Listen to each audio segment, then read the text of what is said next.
nous étions distribués le travail avec l'ambassadeur Laurent Kavakure pour qu'il prenne en charge tous les aspects historiques, que je n'ai pas à revenir là-dessus, pour que moi je mette l'accent sur des aspects que je juge importants à partir de la perspective de l'Église catholique.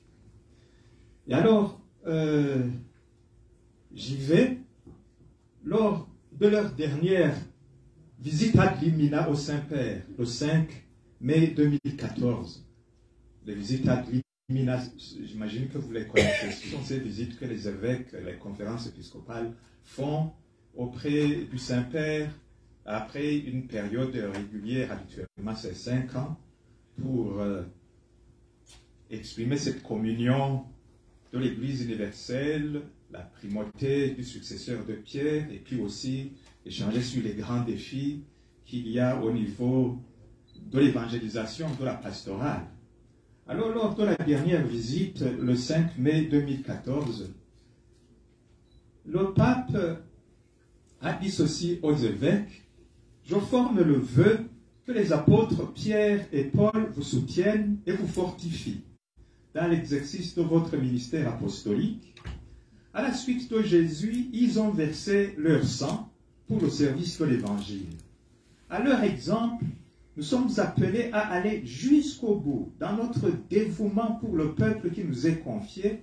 Et je voudrais ici rappeler la mémoire de Monseigneur Michael Hayden Courtney, nonce apostolique, qui a été fidèle jusqu'au don de sa vie à la mission qui lui avait été confiée au service du Burundi. Et alors le pape poursuivait son message en disant: « Je suis heureux de souligner l'esprit de communion que vous avez à cœur d'entretenir avec le siège de Pierre. L'unité est en effet une condition indispensable à la fécondité de l'annonce de l'Évangile. Je souhaite que celle-ci se renforce encore dans un climat de confiance et de collaboration fraternelle. Par ailleurs, cette collaboration est aussi nécessaire pour les relations que l'Église veut entretenir avec l'État.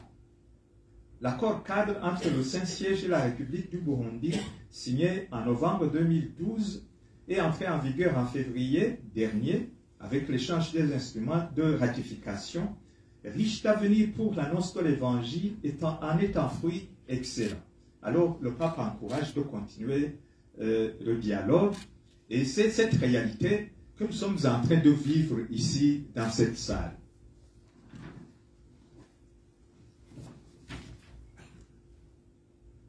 Je partage juste quelques réflexions sur 3 points. Le premier point, l'Église catholique sur le développement, sur le terrain du développement intégral au Burundi. Je pense que c'est important parce que, en ayant écouté ce que les gens disent de l'évangélisation en situation coloniale, on peut avoir une image négative de l'Église comme si elle n'avait pas fait le travail qu'elle devait faire, alors qu'elle a fait beaucoup, et que souvent même ceux qui sont en train de faire la critique ont été portés par les structures de cette même Église. Et alors, je pense que c'est bon de rappeler qu'il y a eu un travail d'évangélisation qui passait aussi par le développement intégral de la personne humaine. En deuxième point, je voudrais revenir sur le temps d'épreuve et de purification sous les coups de la Deuxième République avec le colonel Bagaza, parce que c'est important. Et le troisième point, on revient souvent sur des situations graves qu'il y a eu dans ce pays, avec des blessures profonde au niveau des cœurs et au niveau des mémoires. Et je pense que c'est important que l'Église, à côté des autres institutions de l'État et en collaboration, prenne en compte la question de la gestion des mémoires qui puisse ouvrir à la réconciliation. Alors, le premier point, en essayant de résumer, puisque il faut que vous puissiez avoir le temps de partager vos idées.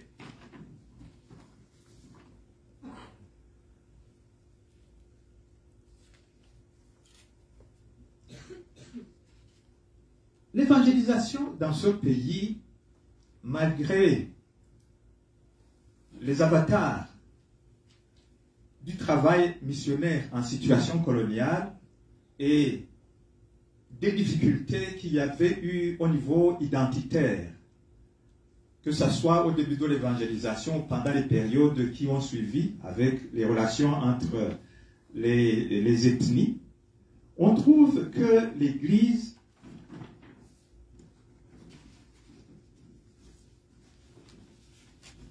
s'est impliquée dans un travail important d'évangélisation qui insiste sur le développement de façon intégrale de la personne humaine. Je prends un secteur dans lequel l'Église s'est engagée dès le début, qui est l'éducation de base non formelle pour les enfants non scolarisés. Commencé comme apprentissage du catéchisme, des centres furent développés en centres d'éducation de base pour lutter contre l'ignorance et la promotion humaine avec un programme d'alphabétisation. Et les recommandations disaient que les jeunes gens et les jeunes filles devaient savoir lire couramment pour être admis au baptême. Et ça, c'était pour le bénéfice des fils et des filles de notre peuple. Et dans le cadre de la formation parascolaire, l'Église s'est impliquée dans la cause du développement, notamment en animant des centres de formation rurale, professionnelle et artisanale, en vue de l'acquisition d'habiletés spécifiques comme facteur de revalorisation de l'exploitation et de la production dans le secteur rural. Et cet engagement était aussi inspiré par la volonté d'impulser une pédagogie de promotion collective. On se souvient des foyers sociaux qui étaient dispersés dans tout le pays, qui ont contribué, suivant les réalités de l'époque, à la promotion de la fille et de la femme burundaise. Et puis aussi les questions sanitaires et de promotion des comportements avaient une incidence sur la protection de l'enfance. Le deuxième secteur où on voit cette réalité du développement intégral, c'est l'enseignement scolaire. Des écoles furent déployées dans les diocèses et paroisses du pays avec une vision de promotion humaine, et c'est dans ce secteur que l'Église catholique s'est impliquée aux différents niveaux de l'enseignement. L'enseignement primaire, l'enseignement secondaire général, l'enseignement normal pour l'acquisition des compétences d'enseignants, la pédagogique, toujours pour la préparation d'enseignants, la technique avec ouverture à différents métiers ou professions, et aussi les sections sociales. Et l'objectif recherché, c'était la promotion humaine. Et cet engagement continue à mobiliser les services de l'Église. L'année passée, par exemple, 2021, on recensait au moins 574 écoles fondamentales et 126 écoles post-fondamentales, soit 700 écoles sous convention catholique, réalité montrant un des domaines de collaboration entre l'Église et l'État au bénéfice de la population et du pays en général. Aujourd'hui,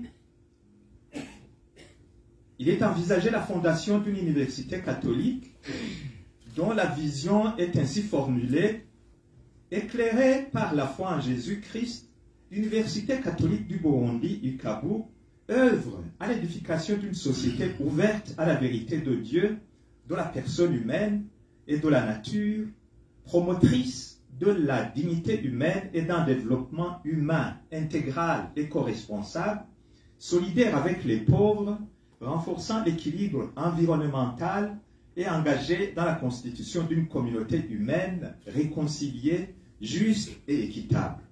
Et alors, les valeurs sur lesquelles on voudrait que cette université se fonde, c'est la vérité, l'excellence, la solidarité, l'intégrité,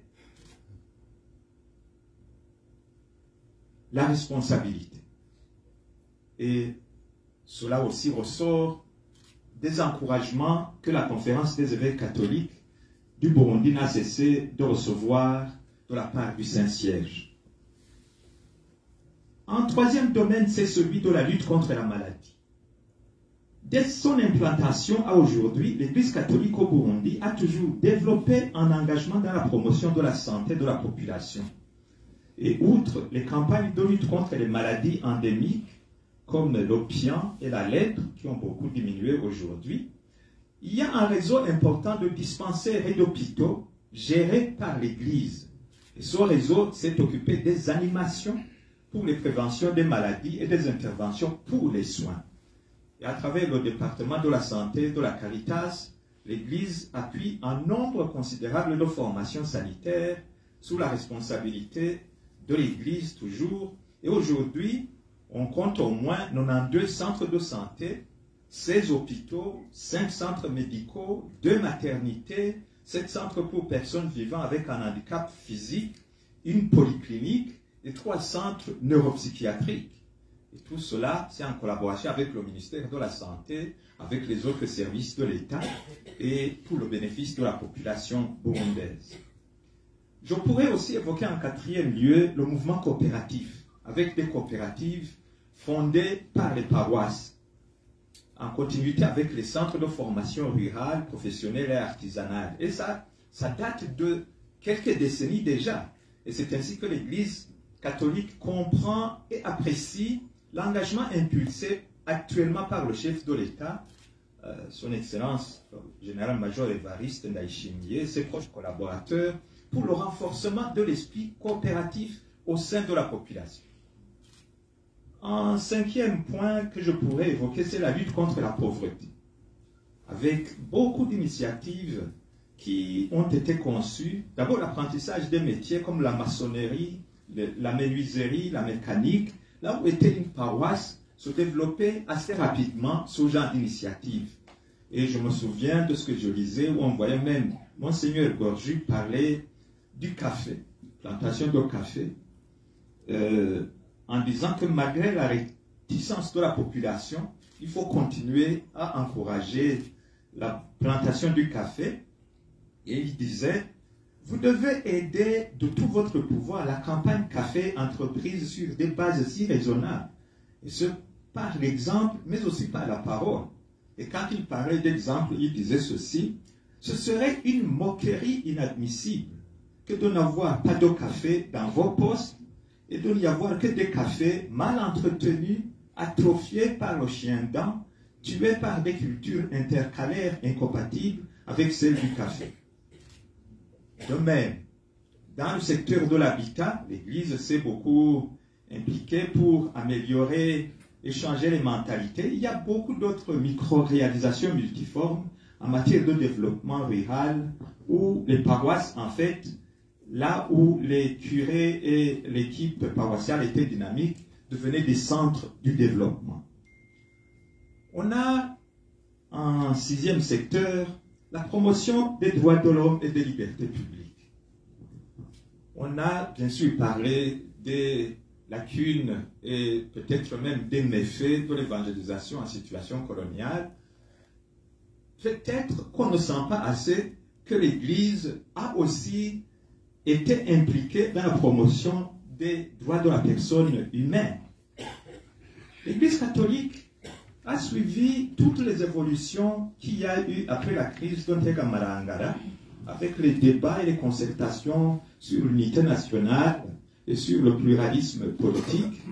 Et les membres de l'Église, des évêques ou des prêtres, faisaient partie de ces commissions qui travaillaient à la définition de cette nouvelle configuration de la société burundaise après la crise.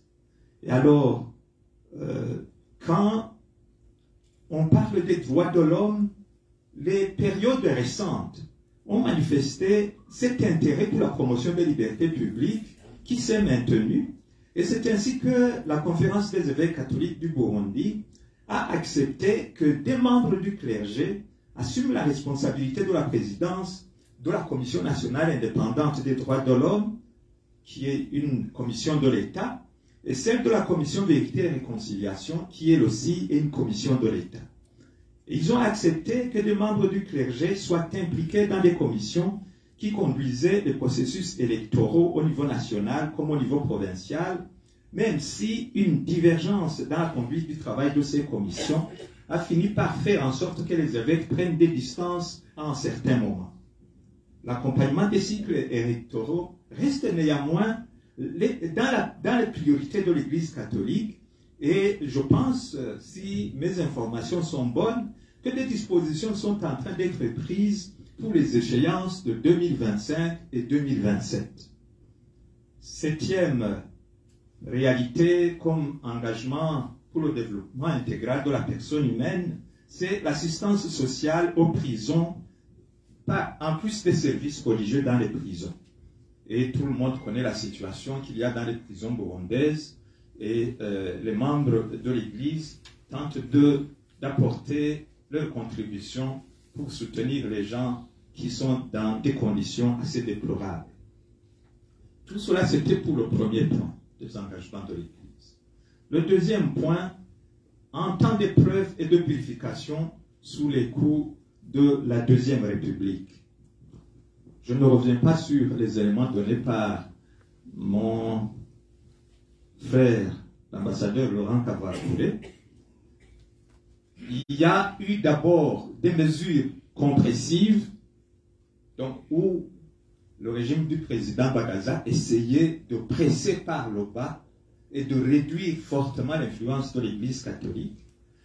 Après ça, il y a eu des mesures suppressives où les services de l'État supprimaient ceci, renvoyaient des gens missionnaires expulsés, et alors tout cela ne permettait pas une bonne collaboration au niveau de l'Église catholique et de l'État.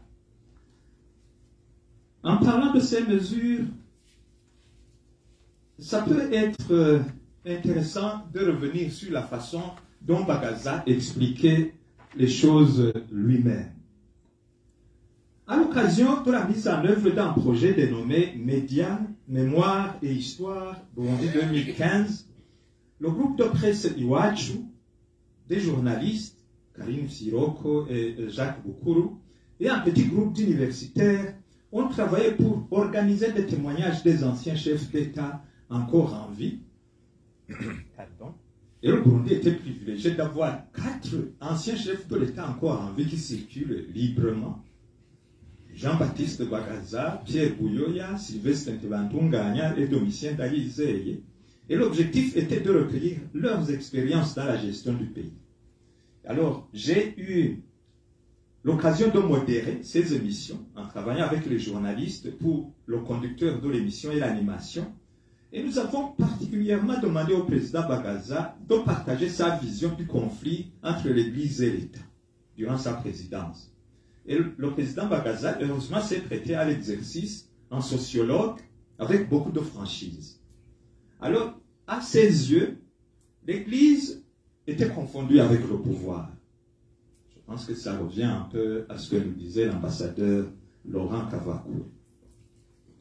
Et cela depuis l'organisation coloniale.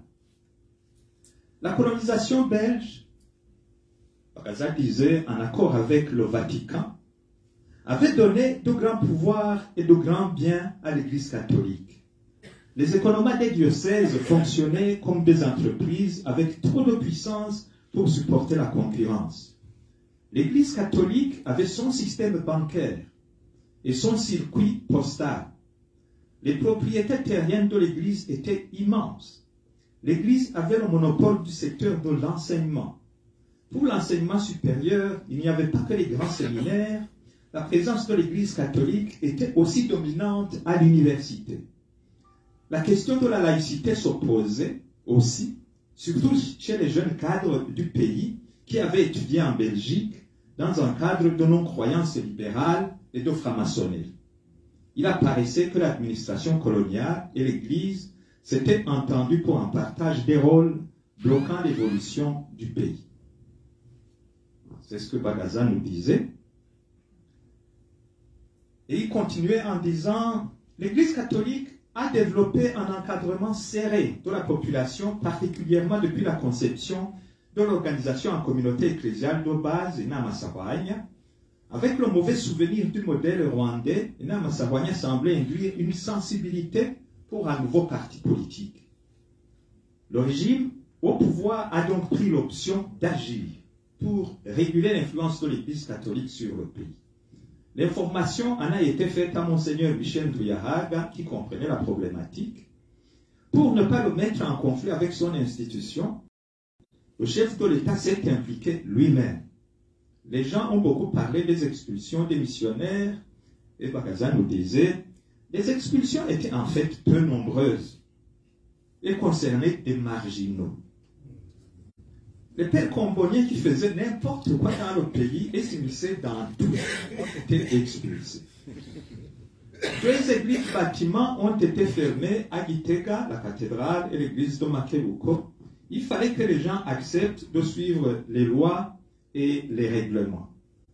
Mais en fait, le président Bagaza ne nous a pas parlé d'autres églises qui avaient été fermées et aussi d'autres gens d'églises qui avaient été en prison. Et je me souviens que quand j'ai été ordonné prêtre, la cathédrale de Gitega, qui était ma paroisse, était fermée avec des cadenas. Et le curé, qui était l'abbé Audace, était en prison. Et comme ça se faisait à Rukundo, j'imagine qu'il entendait les chants de mon ordination.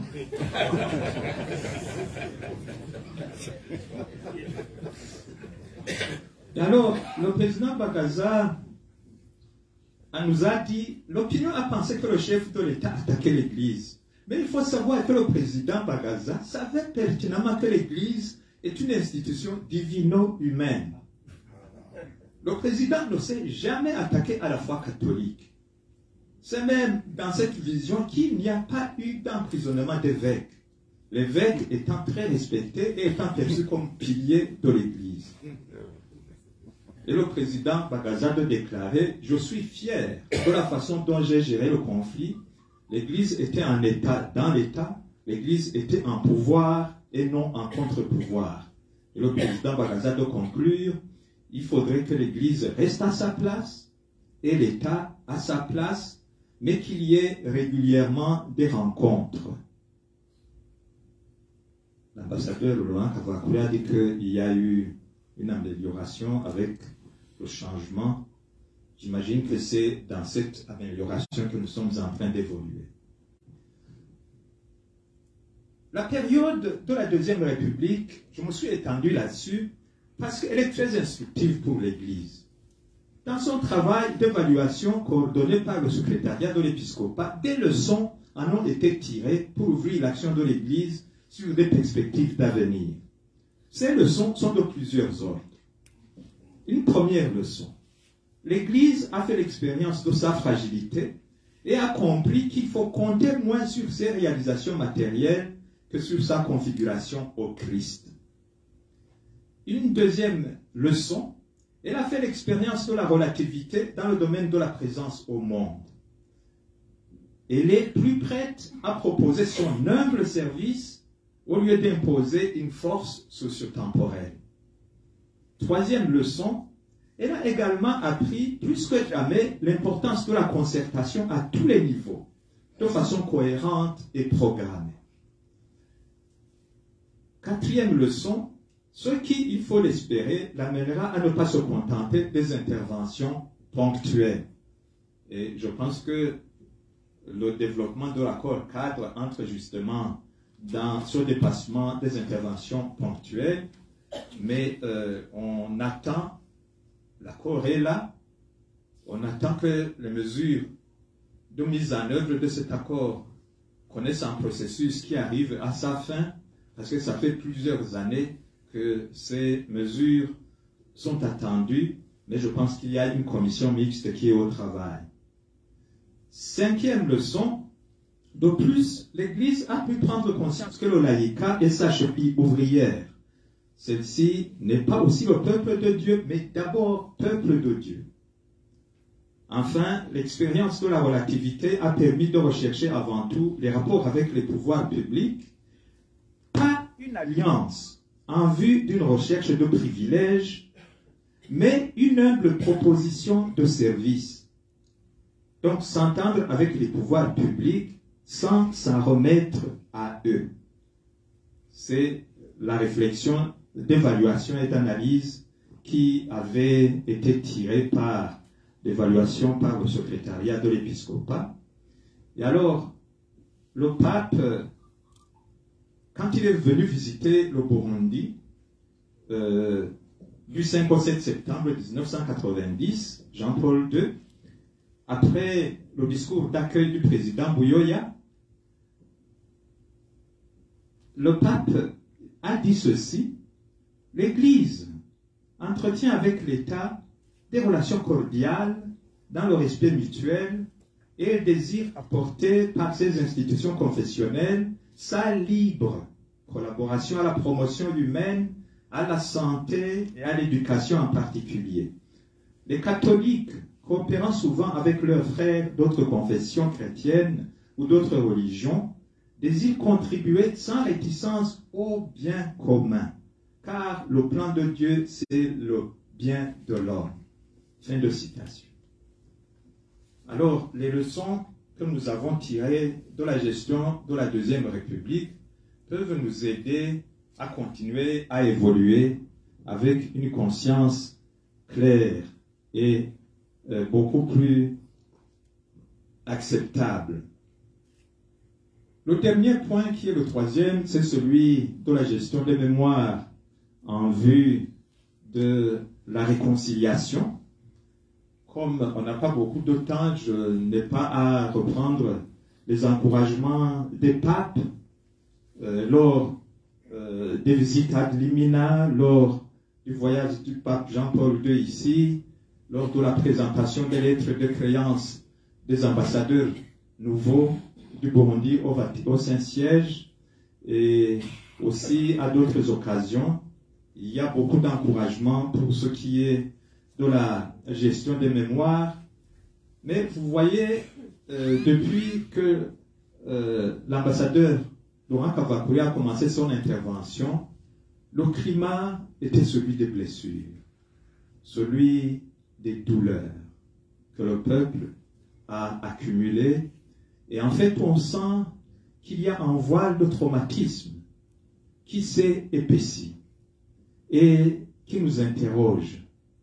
Nous ne pensons pas seulement, pour ce qui nous concerne au niveau de l'Église catholique, à Monseigneur Gabriel Gihimbare, à Monseigneur Joachim Ruhuna, à Monseigneur Michael Courtenay, aux prêtres des différents diocèses qui ont été assassinés, aux religieux, religieuses, mais aussi à cette foule immense de personnes tuées gratuitement pour des bénéfices qui ne sont même pas durables. On pense à ces familles qui ont été désarticulées et dont probablement les enfants, les descendants ont raté leur vie parce que les supports qui auraient dû les porter ont été emportés par les ambitions humaines. L'Église s'intéresse beaucoup à cette question de la gestion des mémoires, de la guérison des mémoires. Et c'est heureux qu'au niveau des instances du pays, il y ait eu cette institution nationale qui a été créée pour porter cette préoccupation de façon privilégiée de guérison des mémoires avec la commission Vérité et Réconciliation. Nous savons qu'au niveau de l'Église, il y a des expériences qui ont été réalisées dans différents diocèses. On a eu des échos du côté de Ruyigi, avec tout ce qui est arrivé, des scènes émouvantes de réconciliation. On a eu des Kamuyinga et dans les autres diocèses. On sait que au niveau de la conférence épiscopale, à un moment donné, ils ont décidé de la tenue de synode en même temps pour porter la question de la réconciliation comme une question de haute intensité et de haute importance au niveau national. Et ces synodes ont été terminés, les conclusions ont été tirées, maintenant il s'agit de les mettre en pratique. Et en fait, au niveau des relations entre l'Église et l'État, il devient important que cette question de la gestion des mémoires devienne un chantier national qui peut même avoir des incidences sur le fonctionnement des formations politiques et les relations qui peut y avoir entre ces formations politiques, Parce que le fait d'une gestion inadéquate de mémoire dans le sens de la paix, de la réconciliation, peut conduire à des catastrophes ou peut retarder la solution des problèmes pour qu'on ait encore à souffrir dans les années à venir. Voilà ce que j'avais pensé vous partager comme contribution sur cette dynamique de relation entre l'État et l'Église, la collaboration à l'occasion de cette célébration du 60e anniversaire de l'établissement de l'Annonciature apostolique ici à Bujumbura. Et je vous remercie beaucoup chacun pour cette écoute et pour tout le gros travail que vous êtes en train de faire. Merci beaucoup.